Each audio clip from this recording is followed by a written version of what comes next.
এখন থেকে কাঁচা পাটের পাশাপাশি কাঁচা পাট থেকে তৈরি হওয়া বৈচিত্র্যময় পণ্য বা বহুমুখী পাটজাত পণ্য কৃষি উপকরণ হিসেবে বিবেচিত হবে। সে হিসেবে এসব বৈচিত্র্যময় পাটজাত পণ্য রপ্তানির উদ্যোগও নগদ সহায়তা বা ভর্তুকির আওতায় আসবে।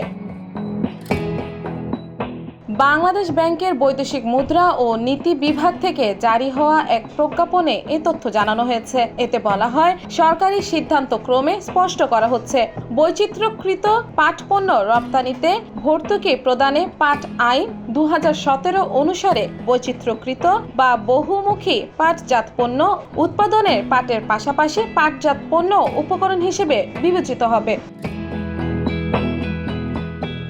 বাংলাদেশ ব্যাংকের এই নির্দেশনার ফলে দেশীয় শিল্পের যারা বাজার থেকে পাট কেনার পর প্রক্রিয়াজাত করে বৈচিত্র্যময় পণ্য তৈরি ও রপ্তানি করেন, তারাও ভর্তুকি বা নগদ সহায়তার আওতায় আসবে।